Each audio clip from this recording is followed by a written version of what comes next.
Hi, everybody. Sorry, I'm 5 minutes late. It wasn't working. I've been sitting here clicking, clicking, and clicking and clicking. And finally, it's working. So I'm sorry about the quality of my video. No idea why it's so bad. It shouldn't be like that at all. Um, Good morning. Hi. In my case, good afternoon. It's 12:06. Um, all right. So, how's everybody doing? How are you all doing these days? What are you doing? What's happening? Um, I want to talk about everything. Do you guys want to talk about everything? Because there's so much to talk about um, in the world, in life, what's going on, all kinds of topics. So, you're playing Uno. That's so cute. And puzzles. It's evening there. So cool to connect with you all around the world. Can everybody hear me okay? Is the volume okay? I wonder what this is. Oh, that was mute. um, who watched the David Icke interview with London Real? Anybody? Brian Rose. I just watched it. It's been taken off of YouTube. It's been taken off of Vimeo. I only heard about it because it was being deleted everywhere, and I found it on BitChute, and I just watched it. You watched it. Hi, another Stephanie. So, anybody want to talk about conspiracies? I don't like to say conspiracy theory because they're provable. So they're actual, real conspiracies. Flat Earth. Nah, I already looked extremely deeply into that. The Earth is a sphere, and I went deep down that rabbit hole. I've been down every single rabbit hole you could ever imagine. Started in 2003. Oh, thank you. You're welcome, Diana, and thank you so much for sharing that. That is so sweet. I'm glad that they helped you. Um, yeah, we're not gonna debate about flat Earth here because there's nothing to debate. I mean, there could be a ton to debate if anybody's gone down that rabbit hole and done a lot of investigating, which I have. But when you come to the conclusion that it's a sphere, then there's nothing left to say. For me, I don't have anything left to say about that. um, it's what it is. It's a psyop. Looks like my camera froze here, but the thing is that connection is unstable. Sorry, everybody.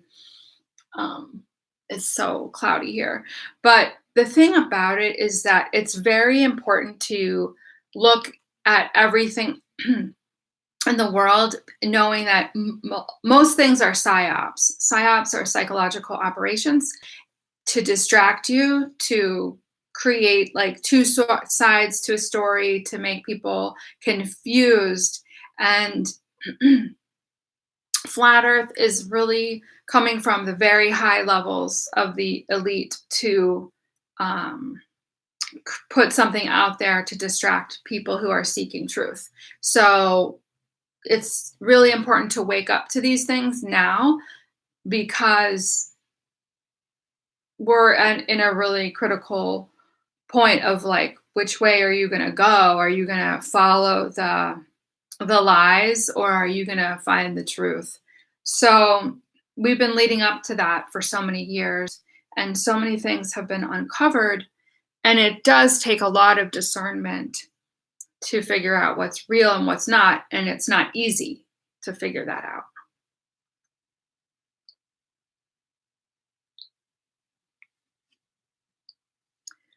Does anybody have any questions about anything, or want to talk about any topics? Thanks for joining me here today. It's cool to have you all here. And where are you in the world? And what are you, what's your situation? Are you working? Are you staying home? And by the way, are people hearing me? Can you just type like yes if you hear me? Because I did lose connection for a second, and it's nobody has the chat box has frozen since then. Thank you so much. Cool. Cool. New Hampshire. Hi. So thank you for joining me, everybody. Have you been following Q? Who follows Q?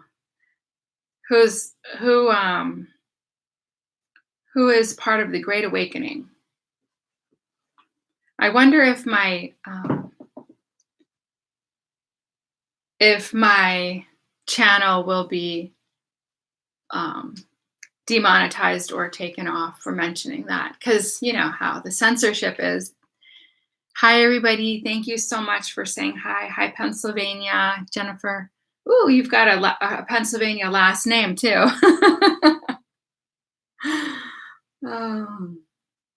We both have food last names. Yeah, so far, no questions. But is anybody like excited about everything that's happening right now? Oh my gosh, you're home with 2 kids furloughed. I think that means they're still paying you, right? Like you're not going to work, they're paying you and waiting until you can go back, I think. Oh, you're from the Hershey area, but you live in California. That's really funny. Yeah, I'm working a little bit. In Virginia, I'm not allowed to work at my office. It's illegal. And I'm seeing clients. I'm doing phone sessions from home.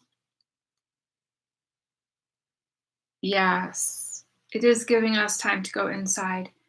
You know, many of us, people who watch my channel, have already been doing that for so long, I think,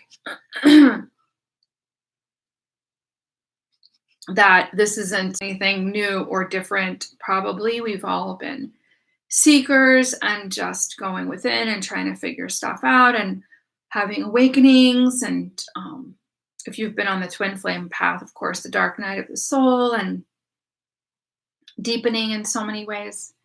But used to being with themselves and slowing down and spending a lot of time at home and stuff. So that's probably hard for them. I wouldn't know about that because I'm good at it and I love it. I love to be alone and home. I'm a Cancer, so we like to be in our shell. So it's kind of funny that I'm on YouTube because I'm an introvert, like an extreme introvert, shy-ish, pretty shy, and inward, I guess. Who has a question or a topic? Anybody? Or are you just waiting for me to talk? Because I could do that.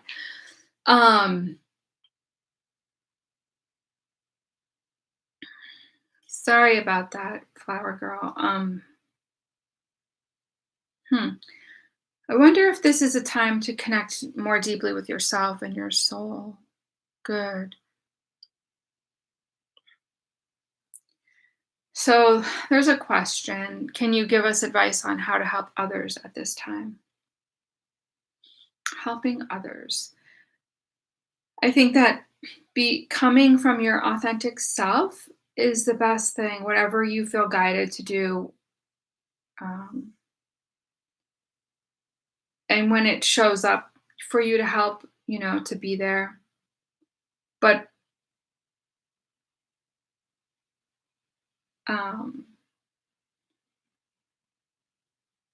I think that holding peace and a good vibration is helpful for the whole planet. I don't know if that's common, Flower Girl, to be honest. I haven't heard people saying that, but I want to talk about the global meditation and ascension last weekend. Um, okay. Electric Nirvana. What do you want to what do you want to say about that? I did a little bit of that, but it was so late. It was planned for so late my time and I went to sleep near the beginning of it. But it's okay because there's no time in reality, and when we all meditate at even at a it's good to meditate at the same time, but a lot of us are meditating a lot anyway throughout the day, different times, and there are other waves of meditation, global meditations that are happening that I've done too.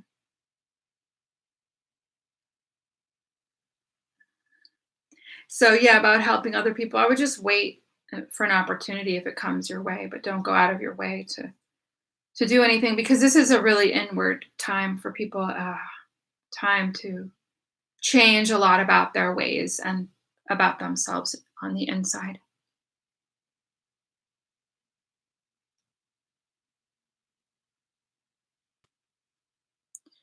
So Jennifer asks, would you speak to recovery after knowing twin flame will not be in relationship with you? Yes. So that type of healing and that type of recovery and moving on is about feeling whole within yourself and knowing that nothing outside of you can complete you or make you happier.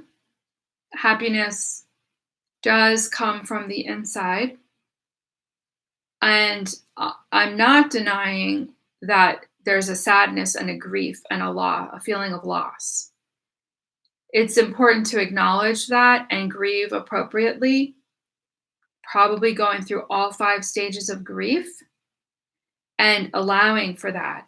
You don't want to go into denial, brush anything under the rug, and try to like accelerate your healing because then you're just ignoring certain aspects of it that you need to feel in order to heal so that they're more resolved so that you can get over it.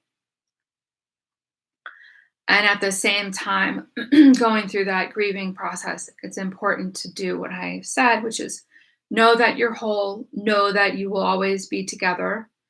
You're together spiritually. And so there's not a disconnection. It's just a not being together right now in this life physically, but it will happen in another life or like when you cross over, you'll be together. But you're always together. They never leave you. It's just accepting it's not going to happen now in this life.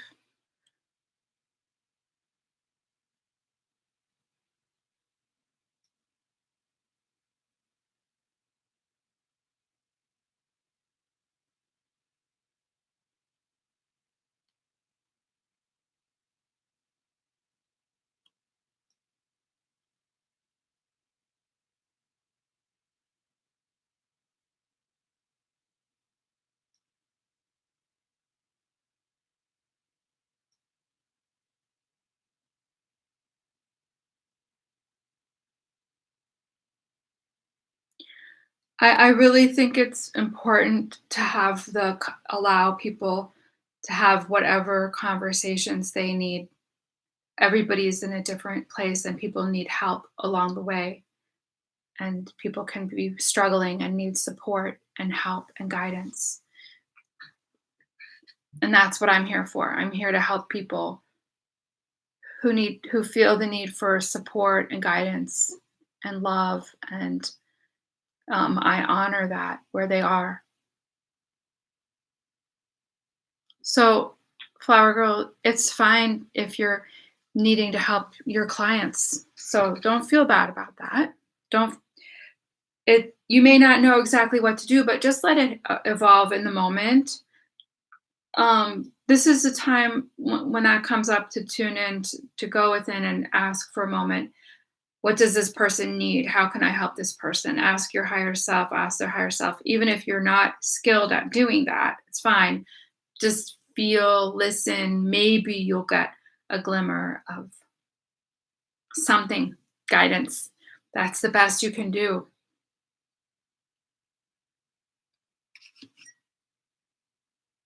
Okay.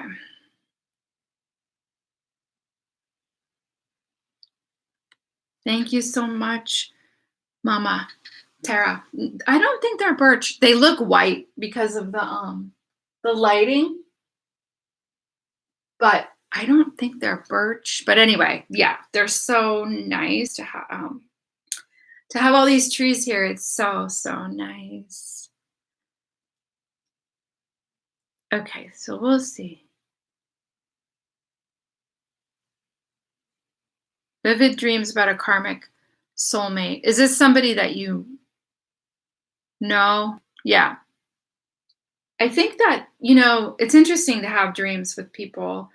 I think that their soul is popping in to say hi, or there's some kind of support happening or needed on one side or the other.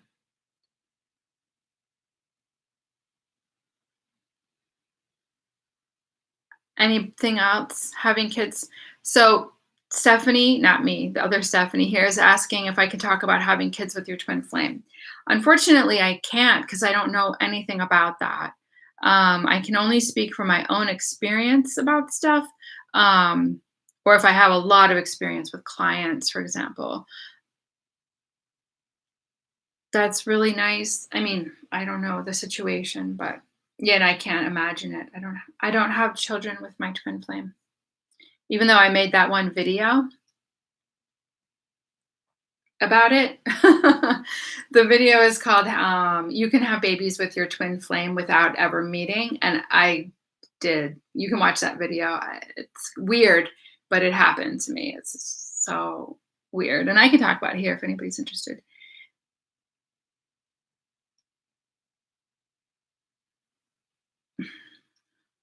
Yeah, what else?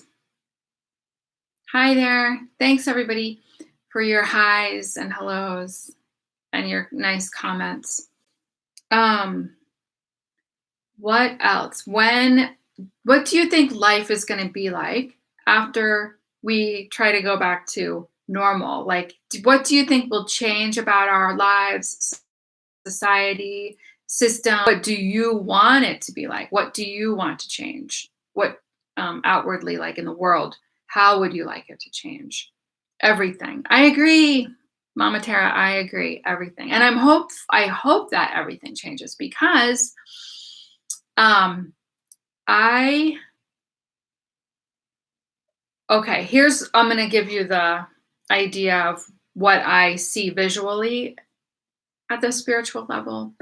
That before this happened, it was like this the earth was spinning so fast, and people, not technically, it's just an idea, it's an analogy that life the earth was spinning so fast, life was happening so fast, was so overwhelming, too much, working, trying to make money, trying to, just life on earth is not easy.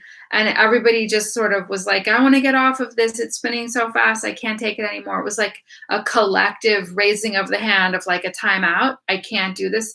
I feel that humanity called for this experience and asked for it. And it came to help resolve a lot, even though on the surface, so, there are many layers to this and many different things going on with this. Some of it looks really bad. Nothing looks so, so great yet, but we can kind of see underlying things that could be good or happening or change for the better. But at a spiritual level, at a soul level, I feel like humanity called this in because they can't take it anymore. Let's see what other people are saying. Yes, I hope we're closer in some way, more compassionate and kind. Yes, I agree with you. Yes, I saw your comment yesterday about the fibromyalgia, and I was going to respond to you about that. Yeah, I definitely think that it can be connected, and I would highly recommend going low oxalate, taper down. And yesterday, in my video, I said go down to 50 milligrams a day.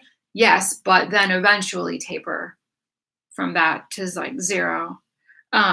Yes, we need a transformation on a global scale. I totally agree. And we came here for this. We knew this was going to happen in our lifetimes. And here it is. And it's just the very beginning. We can't even see what is going to manifest after this. But systems will change, governments will change, I believe. Schools, economy. This is just what the doctor ordered. I totally agree. Oh, good. Your sleep has improved. Less anxious. Yeah, I posted a video yesterday called TRE, Trauma Releasing Exercises. I highly recommend that everybody watch that. And it can help every single person on the planet. I truly believe everybody should do it. It would change our world and would cause a lot of relaxation and releasing of stress and trauma. Yeah, we all signed up. We are the change. I totally agree. What is the meaning of dreams that are absolutely clear? That you're both in love. Yeah, that is the meaning. Because that soul connection is based on love. No matter what it outwardly seems like or what's happening in this life, the soul connection with your twin is based on love. Or the soul connection with your twin is love. It just is love.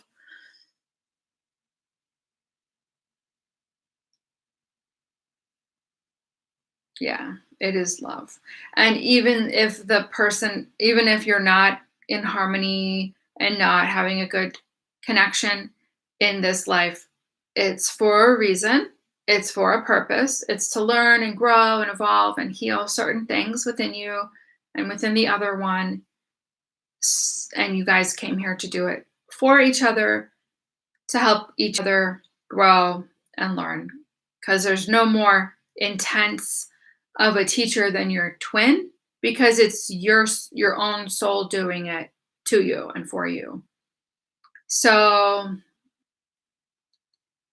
it's like the two of you wrote the script together and now you're living it out.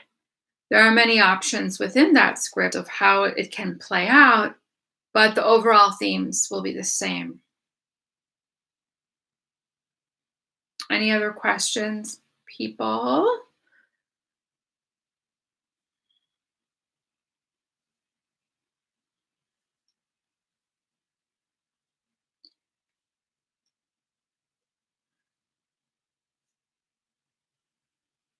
Any other topics you want to talk about?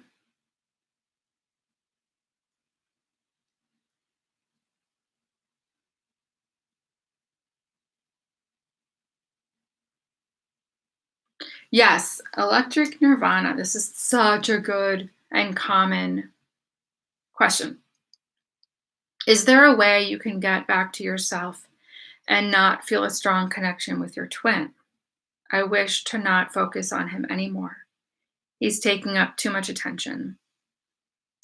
Every twin can relate to that.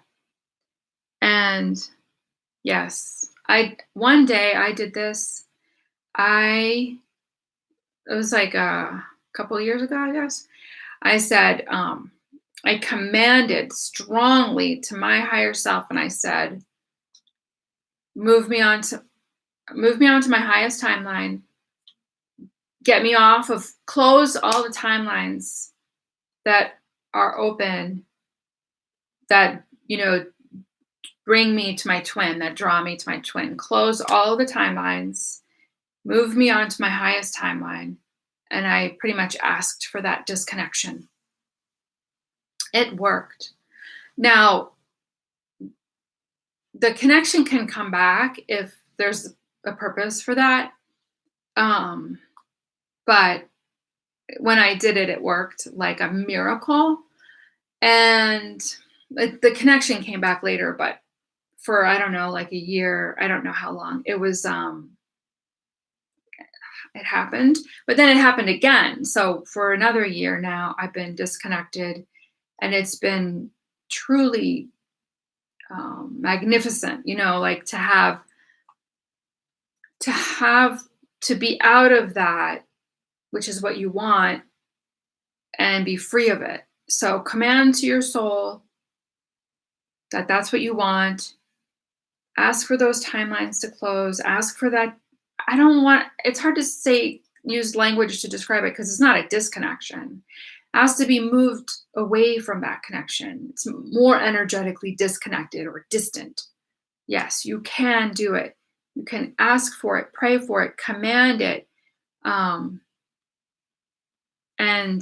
here's another big part of that. If it's not happening that easily, like if it's not happening in a miraculous way like it did with me, and if you feel your twin still with you and around you and on your mind, just allow it. Don't resist it. Allow, it'll like be like the more you allow it, the more it's like a merge into one. So then it becomes sort of fades away. Hope that makes sense. But if you can imagine, like there's someone here and it's like, go away, I don't want to think about you and I don't want to feel you in my field. Instead of doing that, just be like, all right, well, you're here. All right, well, we're one. Let's just merge and be one. And then it sort of fades away because now it's just you. Hope that makes sense. I know it's weird, but it's a twin thing, and only a twin could understand what I'm talking about here.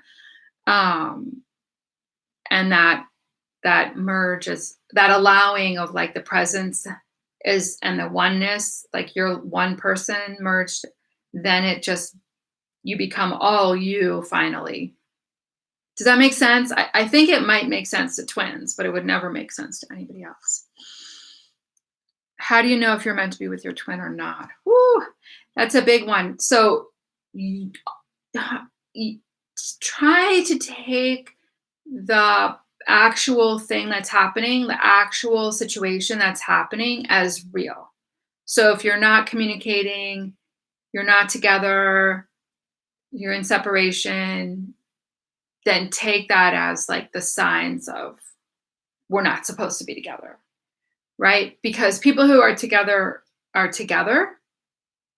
I know with twins, it's different and it feels like in the future you will be, or all the signs and the feelings are dreams and visions and everything is making it seem like that.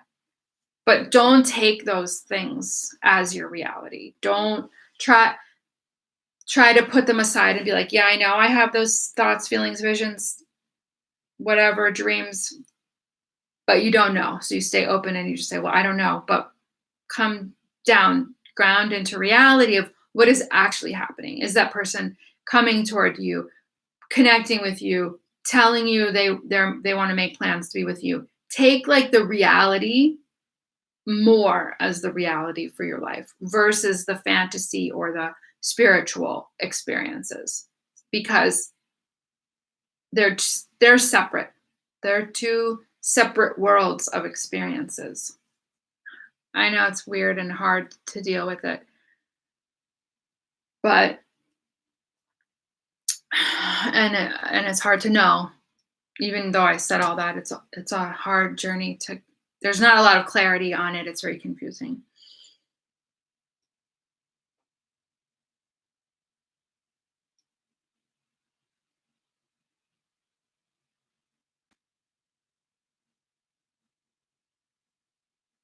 Oh my God, Daniela.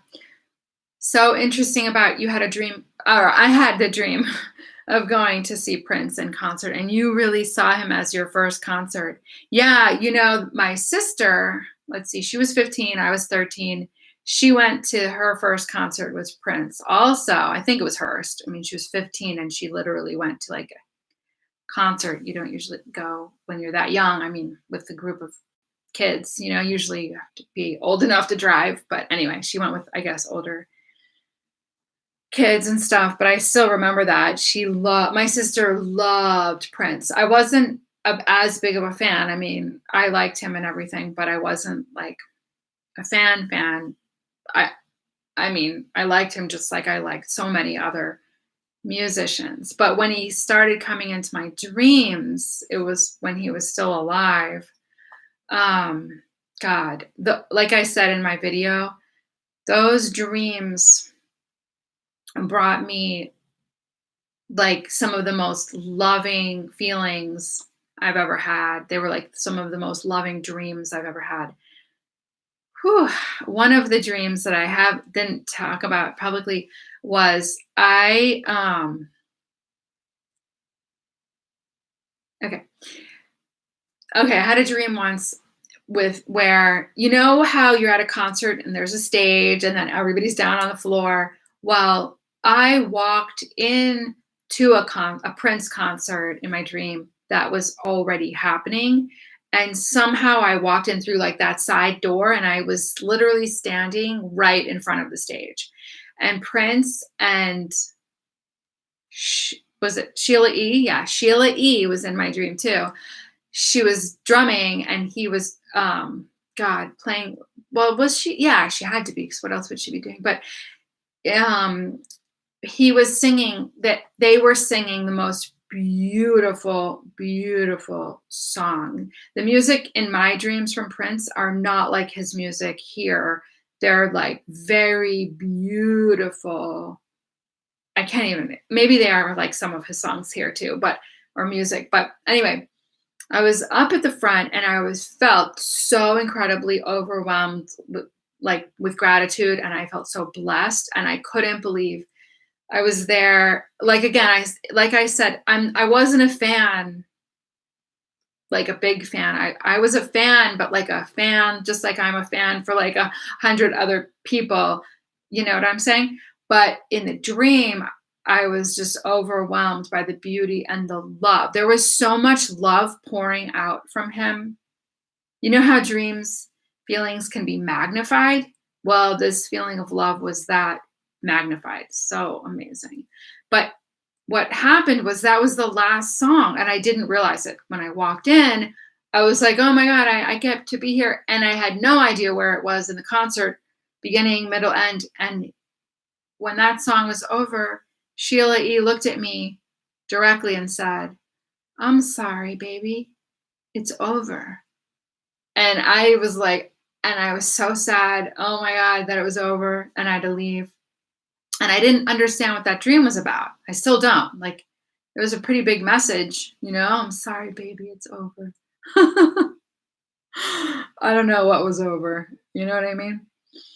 All right, I'm going to go through these other ones. You mentioned that you were told that teenagers will teach children.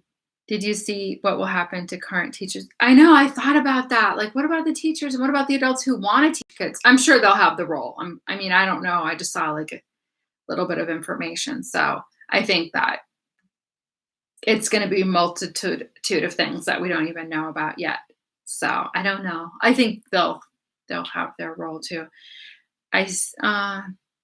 You're welcome. What if your highest timeline includes being with them? Right. Yeah. So if you want to, like, yeah, why not be on that timeline if that's what, if you want. Um, um, I don't know. It's hard to talk about this being with your twin or not being with your twin because we are not completely in control. We just have to go with the flow of it and see where life takes us and keep hope, keep all probabilities open. If we want to disconnect, we can move in that direction and do a lot of things to try. Like I said, I commanded to my higher self. But if you want to be with them, then go ahead and keep all those timelines open and those probabilities, and you can keep feeling that hope, and don't have fear because fear blocks it, you know. um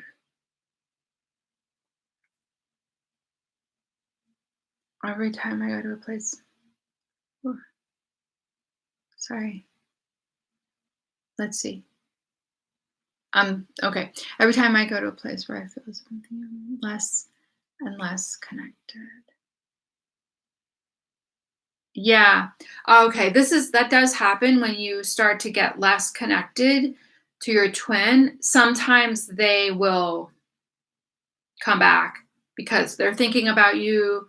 They're like, pulling on your energy, drawing on your, trying to connect with you energetically, spiritually, emotionally, whatever.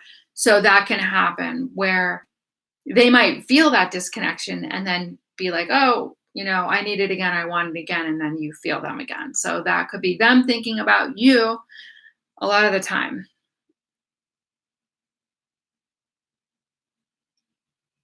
Ah, hallelujah. The true Tiff says, I feel like the topic of twins and narcissism is huge and not often addressed. Oh, yes. I'm going to stop right here and talk about that. The descriptions and actions of twins are often narcissistic, similar based on what occurs. So people usually cannot tell if it's a twin or just a narcissist. Oh, hallelujah. Amen. The true Tiff. We're gonna cover this right now. I actually made a video about this in 2014 or 2015, and I deleted it. I made it private, because I was talking about my own twin in the video, and I just didn't like having that out there because it's kind of private information in a way. I mean, I didn't talk about him, but much at all. But I said that he was a narcissist. So the thing is that you are totally right. Okay, so many behaviors and dynamics of the twin connection is what also happens in a narcissistic connection. So like an empath narcissist connection. I'm going to say this, and okay, I don't like a lot of arguments and statements that I see out there in the twin flame world. I don't agree with most of it because I've seen people say a twin flame cannot be a narcissist.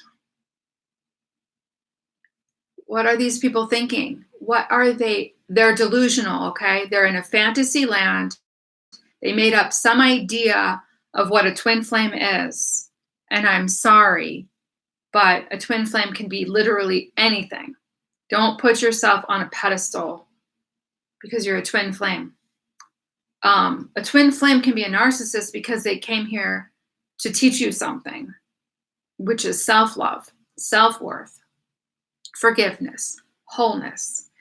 A lot of twins are narcissists. So that means what you are dealing with is a narcissist and a twin flame in one person.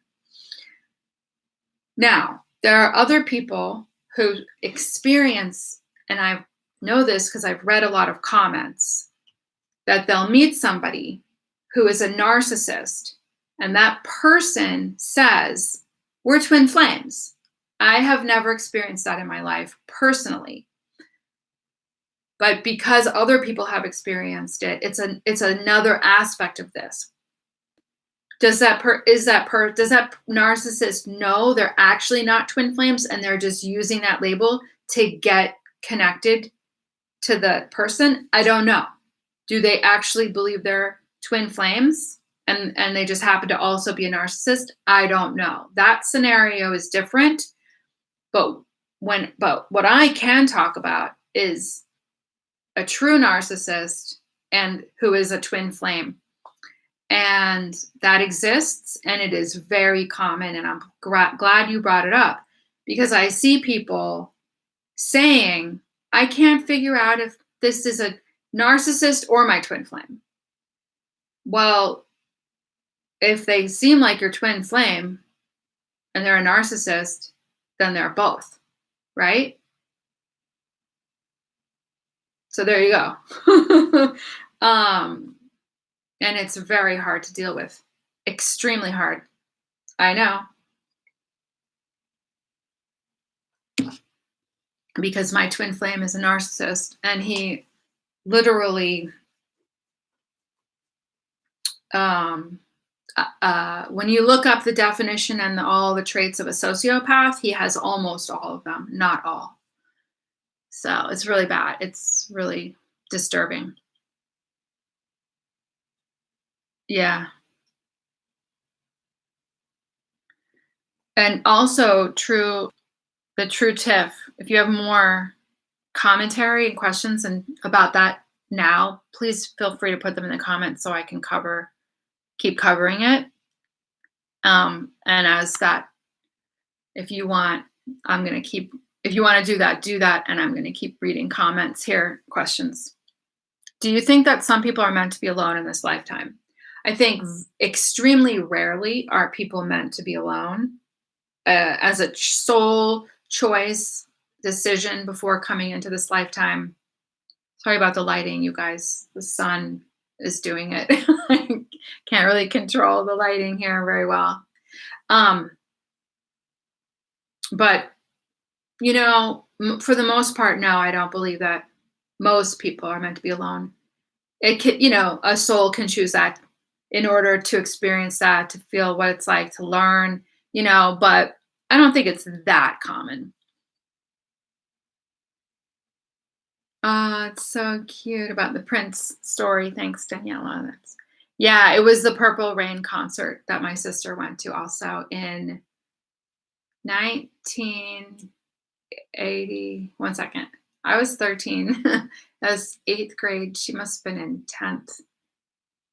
1985, 3 or 5. I don't remember, 1985 or something. I don't remember what year it was. Prince, yeah, he's so amazing. It's sweet. Do you think the narcissist signs on to play the role in order to help your growth? Yeah, I do. Okay. Yeah. Okay, so I don't know how many of you saw me talk about this in, I don't know, probably a live that I did, that my twin flame and I were the same person in another lifetime. We actually had his name first and last. We were a woman with my birthday. His name, my birthday, in one body as a woman in a past life. Okay. And we had a bad relationship with our husband that lifetime. And when I went into a past life regression to that lifetime actually. And when we left the body, it was like we shot out of the body when we went to the spirit world, and we were like laughing and joking and sort of twirling around each other. And so then then we decided for this lifetime, we're not doing that again. No bad relationships. And I forget the other one. No codependency or something. I can't remember. But he's not fulfilling that part of the deal. But for me, he's helping me fulfill it. So by teaching me what I don't want, showing me everything that I don't want in a relationship and in a person. And that's out of love. He signed up for that role out of love to make sure I get it, make sure I got it, so that I could choose differently. So this is where people get really weirded out about, aren't you supposed to be with your twin flame? Don't you want to be with your twin flame? Aren't twin flames supposed to be together? No. The answer is no. You're supposed to learn whatever you guys decided to learn in this life. That is what it's about. Whatever you guys wanted to learn. So what was the question? I want to just go back. Do you think they play a role? Yes. Okay. And also my mother is a narcissist, and she also was here to teach me to stand up for myself, to be in my power, to speak my truth. We have to get shot down so many times, squashed, in order to build ourselves up. I mean, we don't have to. It's like a sucky way to learn stuff, but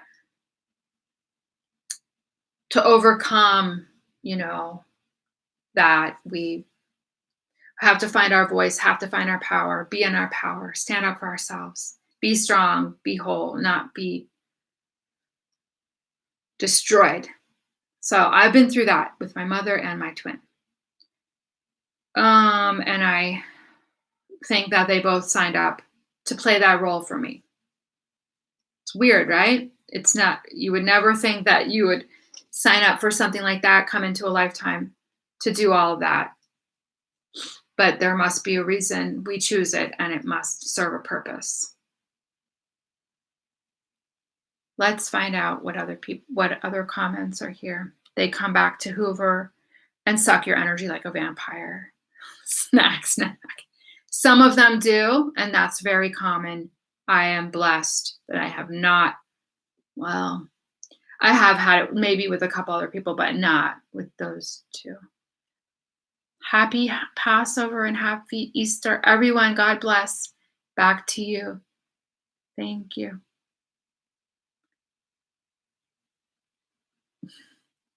Nikola Tesla is an example of what? Maybe I missed something. Okay. Hi, Stephanie. I wanted to thank you. Oh my goodness. About the psoas release exercise. Did it this morning and the immediate uplift was amazing. Yay. See, I told you. I'm so glad you did it, really. Oh, wow. Yes. Do you recommend a past life regression? Yes. Can it be done remotely? Yes. I'm doing them over the phone. I have someone I've not been able to disconnect from, and I would like to know. Yeah. Yes, it will help. Um, Normally, I say I don't want to do hypnotherapy sessions over the phone because I do them in person. Now I can't work in person, so I'm doing them over the phone. And they don't always work. I don't have a ton of experience doing them over the phone, but I have done them. Some have been successful. It's worth a try. But you can also go online, like YouTube, right, and find one for free and do that. I recently did that, and I'll talk to you guys about it. Oh, okay. Got it. Thank you, Electric Nirvana. Oh, yeah. Nikola Tesla. Oh, you did the release too. Yay. C. Ann. Yay, I'm so glad. Okay, so the one we're referring to, the true TIFF, is my video from yesterday called TRE, Trauma Releasing Exercises. Everybody watch that video. Everybody do it. Everybody needs to do it. Even I need to do it probably again. Well, not need. I've done it a lot, but it's excellent. Okay, so recently I had like I've talked about this in videos where I had like sacroiliac pain. Well, I was so sick and tired of it. I went to yoga and it made it worse, like way worse. So I got in February. I did yoga once, then it got worse. Then I recovered and I went back to yoga and I did it again. And it got so much worse. So I was like, oh my God, it's from this. So I was sick and tired of the pain. That last time it got really bad. And so I did a past life regression on YouTube. I laid down on my bed. I put it on my computer. I closed my eyes and my intention was heal my back, heal my sacroiliac, my sacrum, my hips, whatever was just going on there. I had been told that I was crushed there in my pelvis by a horse-drawn carriage in a past life. And I don't know why I was carrying it back again in this lifetime, but I did it. I did the past life regression and I kind of went out, like I didn't go into a full memory of it, but I had glimpses of horses and some lifetimes. And I got some information that I had been in some lifetimes where I had a very good relationship with a horse, and that I that takes a lot of strength and power and confidence to ride a horse, right? Because when I was 11, I was thrown off of a horse in this lifetime. the horse was bucking and I just flew off and I landed flat on my back and I got the wind knocked out of me. So I felt out of control. I felt fear. It was really scary and painful. And in that other lifetime, I was crushed by the horse-drawn carriage and died. But it crushed my pelvis and I died. And then in this lifetime, I was thrown off the horse and then I had this pain also again. So saw scenes of riding horses, being very one with the horse, in my power, no fear, very in control. And I don't have that in this lifetime. I feel afraid, of the horse bucking. And so, yeah, I probably got back on a horse after that once or twice in my lifetime. But the point is, I really needed to repair my relationship with my body, and horses, and being in control and not having fear. You know what I'm saying? Like, in order to ride a horse, you can't be in fear. You have to feel confident. You have to feel calm. You have to feel strong. You have to feel in your power. You have to be able to know what to do, work with the horse. I don't really know much about it, but so I went through the past life regression session, even though I kind of zoned out and don't have details. My intention was to heal my back. And lo and behold, doing that, I did it like a couple times, and my back healed like a miracle. Because I started watching also videos of horses riding. I actually thought I might start riding horses. So I was doing a ton of research for local places where I could start riding, get lessons. I didn't know if I was going to do it. I was looking into it, but I was imagining that this would be very healing for me. I would be doing it for healing, therapeutic purposes, on all the levels I talked about, being in my power, not being in fear, like be connecting to a very powerful animal like a horse and drawing upon that power for my body. That was the whole intention, was like, I want to be like a horse. Horses, look at videos. I mean, you've seen horses before. I was watching horse videos, a lot of them. So I was drawing upon that power of horses and how they run. Look at their bodies. Like, they're magnificent, amazing, beautiful, enchanting, like breathtaking animals, right? They're incredible. I don't think anybody could say a negative thing about a horse, right? They're amazing. And I was trying to embody that kind of in a way, or relive like being able to ride horses, and like I did in past lives. So that's a lot of talking about what I did, but my back healed, you guys. My back healed. So I was just saying that because these past life regressions can be very healing for a multitude of things, anything and everything, really. So let's see what else. One of my legs keeps shaking. Oh, yeah. Oh, did you do Hope? Did you do the let me go back and see if you're the Hope. Yeah. You're the one who wrote that. Yes. Like I said in my video, after I did TRE the first time, I was continuing to have lots of releasing for days, and maybe even, I think, like a full week after and before my next class. Yeah, I remember. I was having literal tremors and releasing for that full week, not doing TRE, but just the body was continuing the process. So that's great. I'm so glad your leg keeps shaking, because you're still releasing, and nothing is better than that, right? Getting all the stress and the trauma out of the body. It's so good. So yeah, Flower Girl, you want to heal your right hip. That was my right. And it bothered me for years too.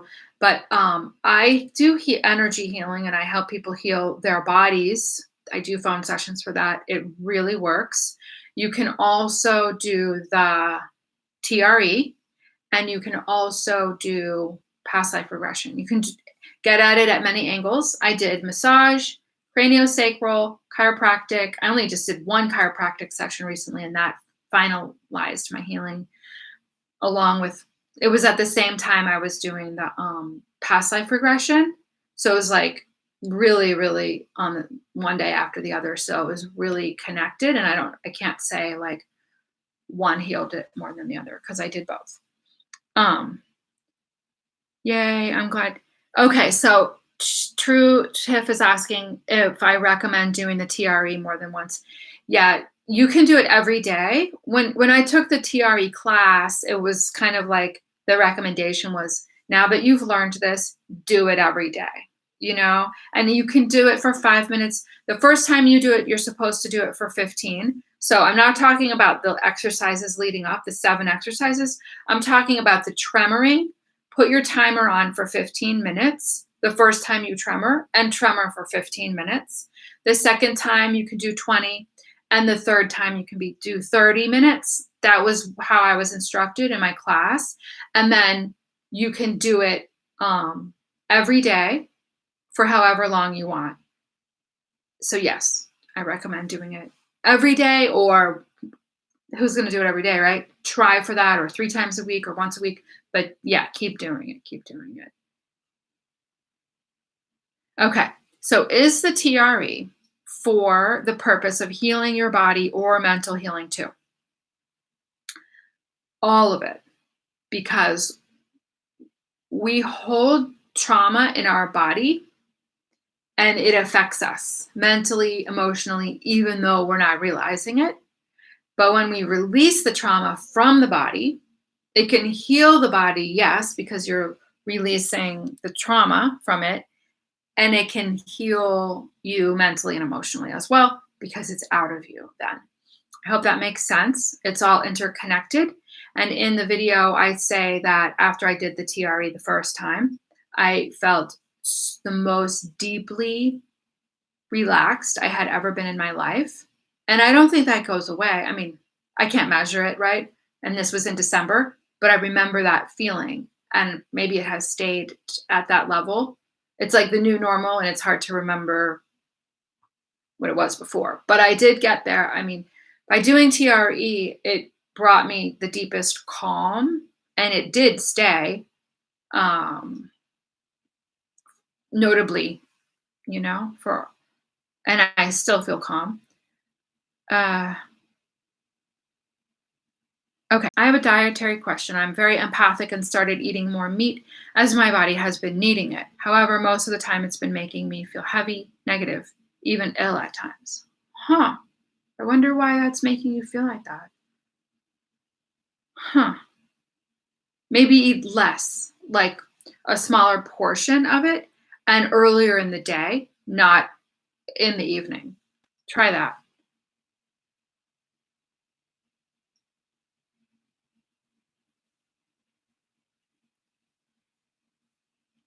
I think, yeah, smaller portion earlier in the day. That way you can digest it. Yeah, you can definitely book a session with me too. You're welcome. Oh, we've been on for an hour. Other questions?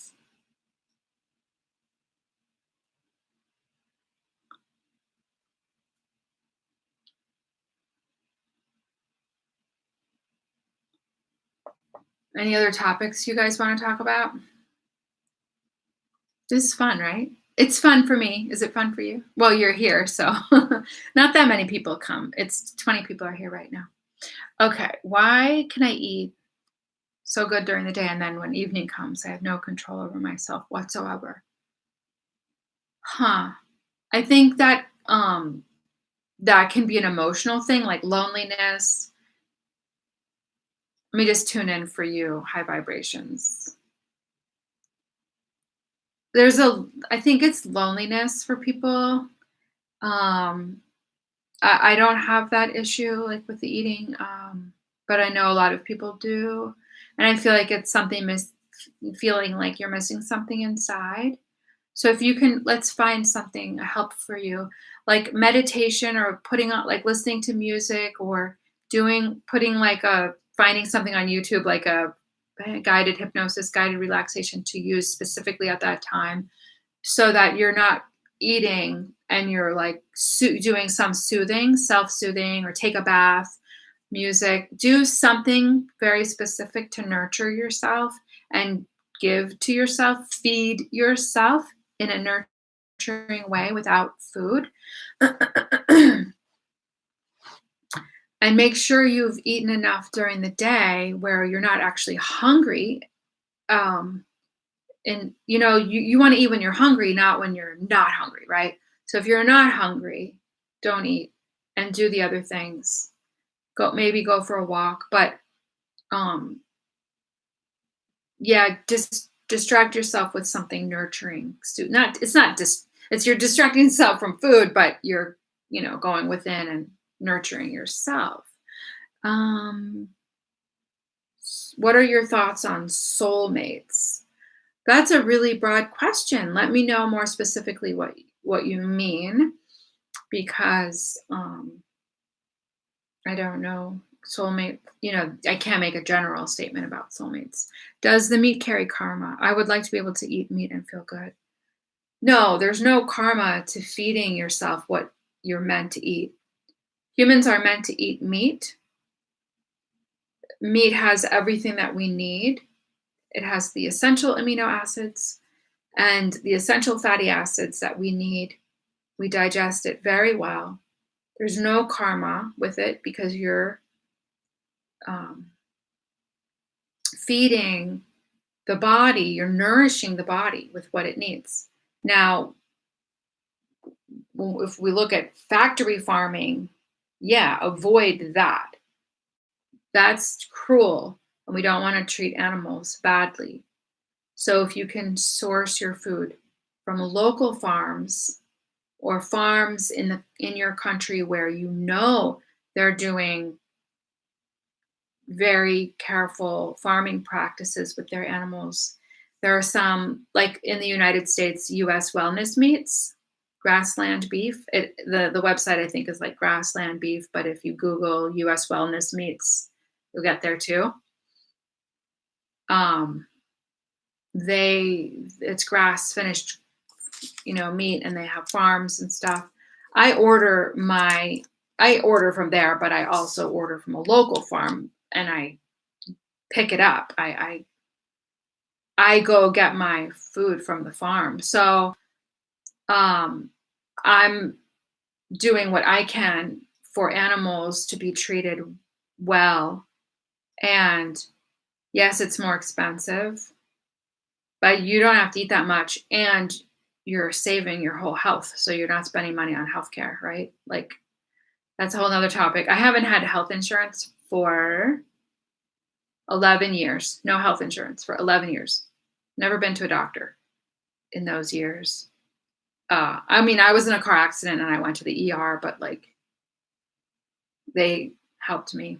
I haven't, needed to go to a doctor otherwise. Okay. So about the meat, eating meat, no, because your body is designed to eat meat. Think about history of humanity for millions of years. What did we always eat? Study ancestral diets. Humans have to, and I know that people do vegan and vegetarian, but vegetarian, at least you're getting essential amino acids and essential fatty acids from things like butter, dairy, eggs, because we need those for our body. If you're doing a vegan diet, you are not getting the essential nutrients, period. There's no way around that because they don't exist in plant foods. There are all kinds of arguments about that people will bring up who are vegan.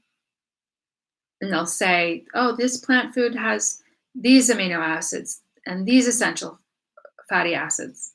No, they don't. And no, your body can't assimilate them, digest them. And your body cannot process those. And they are not in the right form for the body. And they are not enough in the plant food, even if we could assimilate them, and they're not bioavailable. I could go on, and I've studied this deeply for 27 years, and I have a master's degree in the field, master's of science. So I know nutrition very, very well. And don't feel bad about eating properly sourced animal food because your body was designed to eat it. That's the fact. And if we accept it, it can be very spiritual because then we're one with earth and the animals. And yeah, would I not want to eat animals? Of course. Like if you use your mind and your spiritual side, it's barbaric and ridiculous that we eat animals, right? That is how we were created. That is the reality on this planet. We don't have to agree with it. We don't have to like it. But our bodies need it. And we can't use philosophy and ideas and beliefs to create a diet that's different from what the human body needs. You know what I'm saying? I don't agree with it.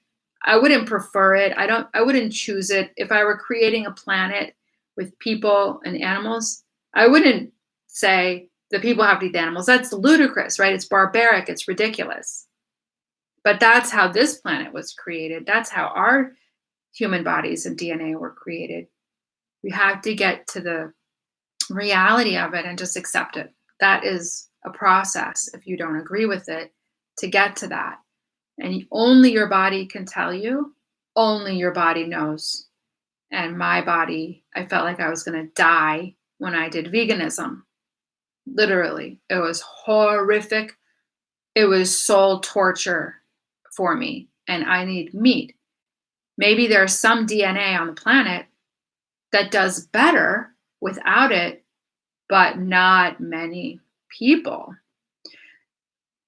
Hi, Yang. I found that sun gazing creates an indescribably calm, yes, but pacifying. The nervous system. Can you speak? Yes, sun gazing. Oh my God. Okay. So if you don't know what sun gazing is, during the first hour of sunrise, so let's say the sun is rising at 5, which I don't think it ever is at that early, but so if it rises at 5, you have from 5 to 6, that would be the ideal time. And I'll tell you in a minute what you do. And then in the evening, the last hour of sunset. So look up the time for sunset. And then for that last hour before sunset, you can do it. So in the morning and in the evening, sunrise and sunset, the way you start sun gazing is you look directly at the sun with your eyes, no sunglasses, and for 10 seconds.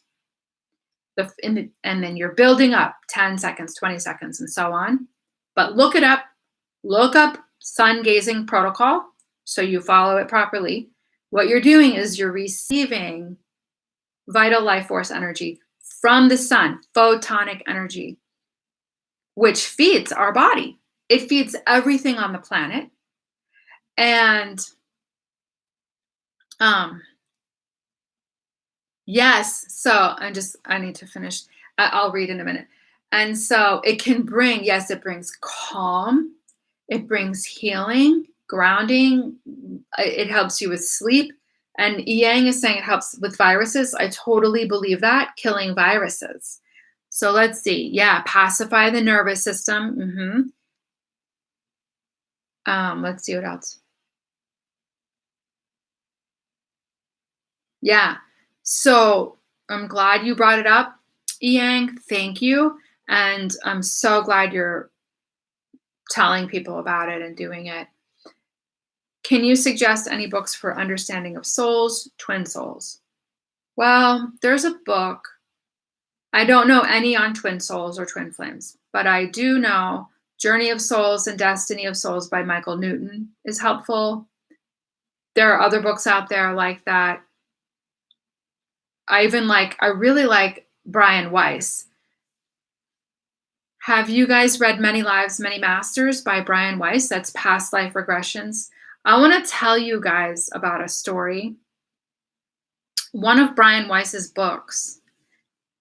What is it? If anybody knows, write the title in description in the chat, but it's the two soulmates that meet through Brian Weiss. Do you know that book, you guys? I'm going to tell you about it right now. It's so romantic and so wonderful and amazing. And it's a true story. And you know what's interesting? I have two twin flames, right? So my first twin flame actually gave me this book. And I knew we had some telepathy going on, and I knew, like, he told me this story. And anyway, he gave me the book, and we didn't acknowledge our connection verbally, but it was telepathic. Anyway, so the book, let's talk about the fake meat too when I'm done with this story. This is really interesting. So Brian Weiss's book, Only Love is Real. I think that's the name of it. Okay, so Brian Weiss is a therapist, and he does hypnotherapy, and he does past life regressions. Well, he was seeing one client, was it the famous one? Anyway, Catherine is in Many Lives, Many Masters. I don't know if this is her, probably not. I was seeing one client, and she kept going into these different past lives, and there was another man, like her soulmate, in the different lifetimes. Then he had another client, a man, and he was going into many past lifetimes, and there was always a soulmate, this woman.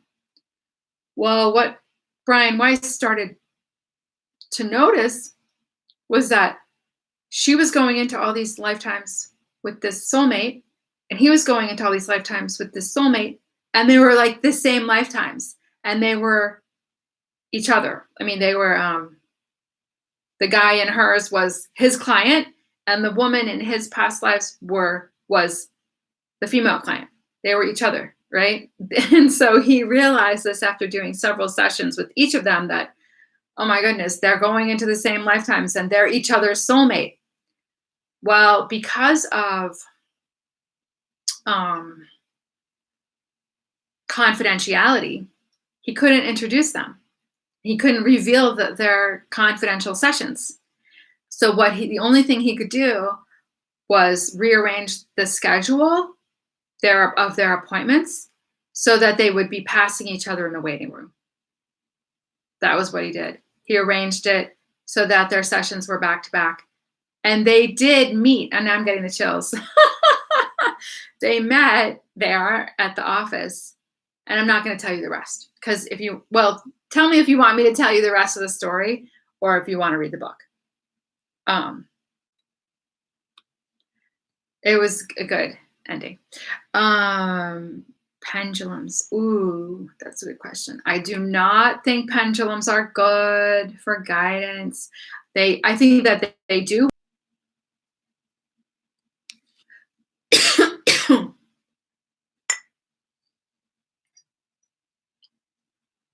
I'm getting like a little tickle here.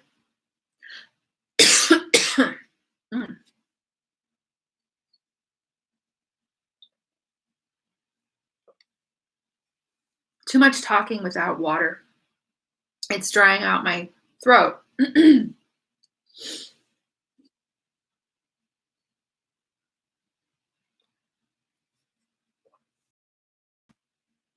So pendulums,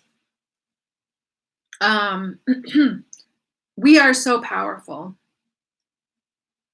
that we can control it with our mind, and that's why they're not so useful, because they're not like independent of us. So if I'm holding a pendulum and I think, show me a yes, it goes. And then I think, stop, it stops. And then I think, show me a no, it changes. My mind directs it.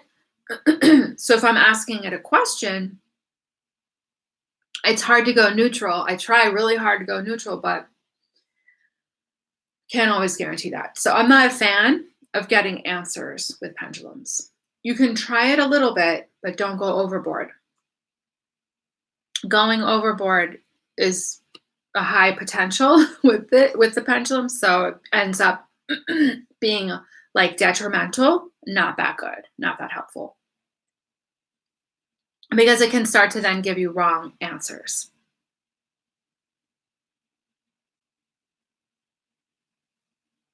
I'm gonna read the comments here. The fake meat. Yeah, the fake meat is horrible. Horrible. Read the ingredients. So there's Beyond Burger and things like that, Impossible Burger. The ingredients are toxic. They're not real food. They're horrible. Now, the fake meat grown in test tubes, ugh, oh my God, no, no, no, no. Anything that's not from nature is not going to be easily assimilated and digested, and our body will notice that it's foreign material and treat it as a toxin. Don't eat toxic stuff. Oh, you're receiving light codes from the sun, right? Yeah. Yeah, only love is real. Thank you.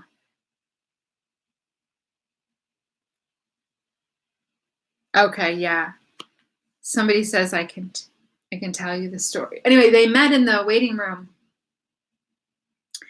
And of course they fell in love and they got married. It's such a beautiful romantic story and it's real. It's a true story, you guys.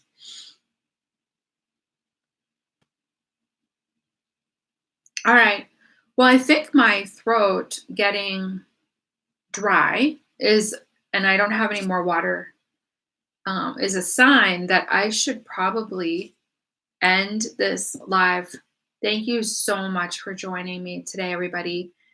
And um,